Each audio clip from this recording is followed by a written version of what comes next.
You are now tuning in to the finest podcast on the airwaves. So check it out. We got a lot in store for you.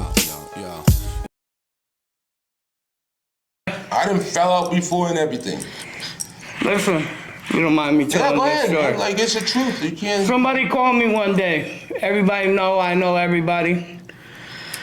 Said it was like, yo, there's this dude in Occam. He's laying half in his car, half out his car. Let's rob him. I was like, wait, because I've already seen you there, and I know homeboy let you hang out there when you. So I go there, and I was like, yo, hold on, bro. This is my boy. I said, there's no robbing him. So I'm slapping him in his face because I thought he was dead. No lie, thought he was dead. So I call his brother up. His brother flies over. His brother's punching him to try to get his ass up. So finally, we get his ass up, wake him up, and he's like, I don't give a fuck. He didn't care. Nah, you know what it is? I used to stay up for days.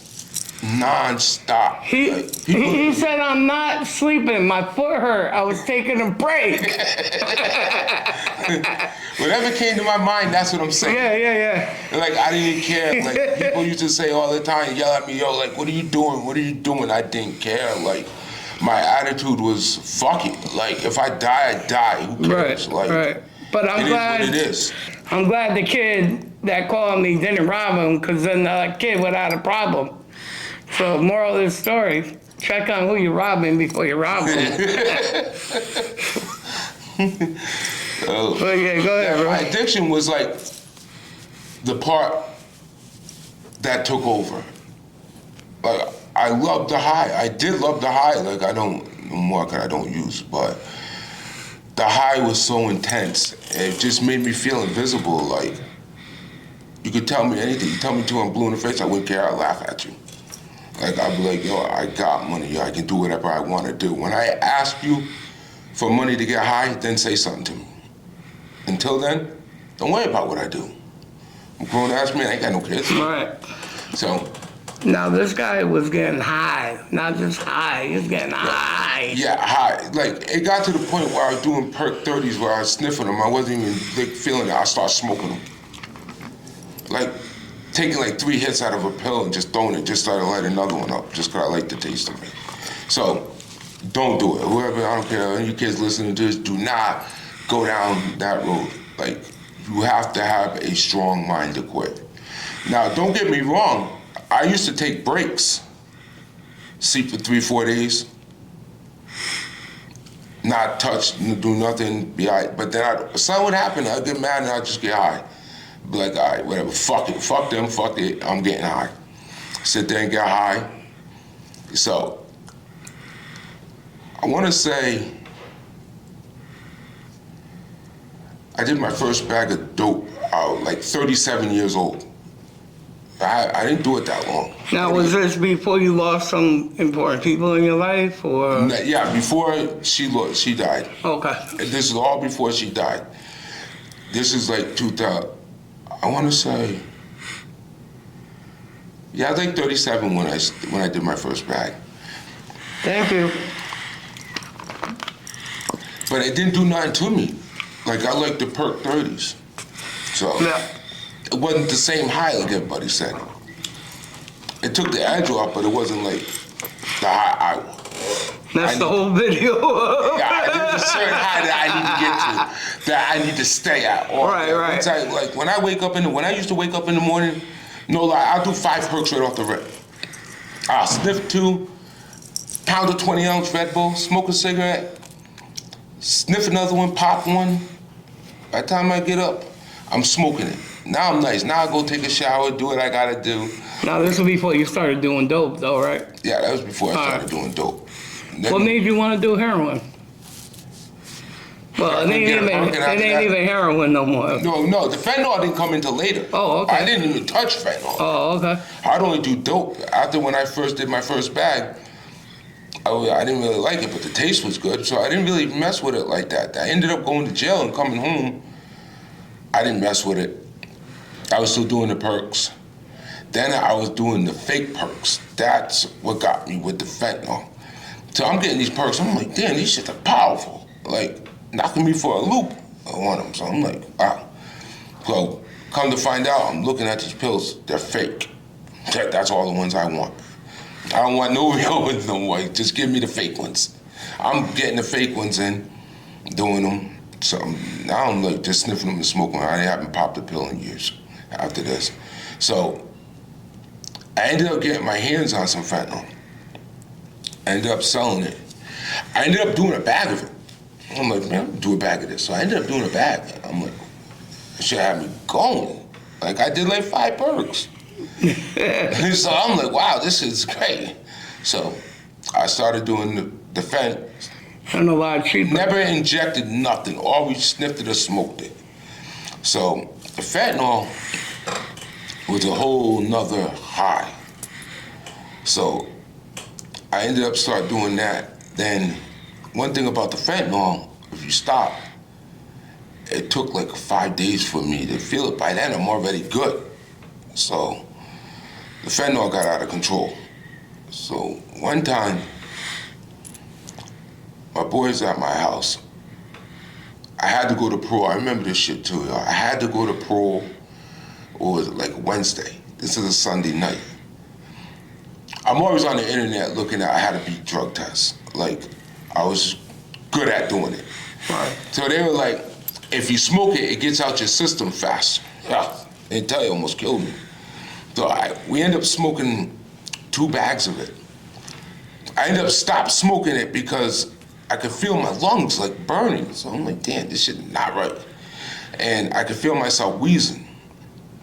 So I go to bed, I wake up, it's like 3 times worse than what it was last night. So I'm like, wow, something ain't right. But I don't want to go to the hospital. So parole, Wednesday I got parole. So I go to parole.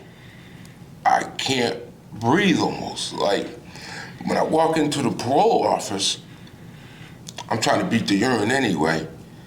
This the one time that I was gonna bring fake urine with me.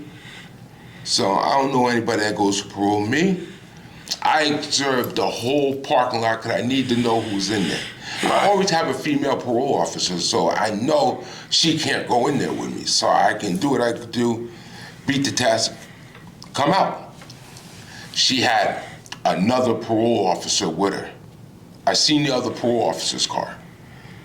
So me, I fake like I can't breathe. Well, I really can't, but I'm like, I'm about to pass out and shit. I make the ambulance come get me at Plainfield Police Department. Going to parole, she told my girl too, right? She was like, he thinks he's slick. She's like, I'm going to the hospital right now and I'm about to get him. But she never comes. I leave the hospital, I go home. So I'm sitting there laying in bed. I remember having my trap phone. I fell asleep with the trap phone in my hand. Her girl's on the side of me. I wake up out of a dead sleep, like I couldn't breathe, and I throw the phone, but I thought I was talking to somebody, but I wasn't. She was like, you wasn't even talking to nobody. I'm like, oh. She's like, you need to go to the hospital, yo. I'm like, nah, I can't go to Bacchus. I already know parole, they tell parole everything, don't ever go there if you're in trouble. So I go to Lawrence Memorial Hospital. So I'm in Lawrence Memorial Hospital, they admit me. Now my cousin that passed away brought me. So I'm like, damn, yo, they admitted me. So my oxygen level's at like 86, I think it is. Like, yeah, it was crazy numbers. It was low. Mine so was they like got me on 80 oxygen. one time. 80 one time. Wow. That 86 was like scaring me. I can imagine. So, that's when I was big. Yo. Yeah. I don't even know. Yo, that was scary. Like, I when used you to can't live breathe. on like 82. Wow. Yeah, it's crazy. Yo, and that's scary. When you can't breathe and you're fighting for air and you start hallucinating, because you're getting oxygen to the brain. You're just like wheezing. Trying to get oxygen. It's a scary thing, yo. So my cousin and I in the emergency room, they asked me for a urine. You know what I mean? I'm already messed up, so I'm like, all right, I'll give you one. Be like, I don't need to give you one. I'm fucked up. I give him a urine. I put like maybe a quarter of the jug they gave me urine, put water in the shit. Diluted the whole shit, like, gave back to him. Like, put the shit hot enough, like, felt it, put it in, gave back to him. They come back like maybe an hour later. Talk about, we need another urine from you because we got yours and somebody else mixed up. But I already know what they're doing. Yeah. They're trying to find the drugs in there, and I already know this. So I'm like, you know what, yo? I'll give you another one. So I was like, all right. So I'm telling my cousin, why? I was like, yo, when I go through this urine, put a bag in a dollar bill. Put some in a dollar bill for me, because like I know I'm staying. You can't get back up here tonight to bring me anything. I didn't bring nothing, so I'm like, damn. I didn't think they were gonna admit me. So she puts a whole bundle of dope in the dollar bill. I don't know this. Like, I don't have time to look, and these nurses are right here. I'm ready to get right, like, yeah, I because I know I'm gonna be. Yeah. This will hold me over until tomorrow, until she comes, till I can get some more. Somebody's gonna bring me something. So I sniffed the whole bundle of dope. Never did a bundle of dope in my life. My tolerance ain't that high. Most I probably ever did at one time was podcast on the airwaves. So check it out. We got a lot in store for you.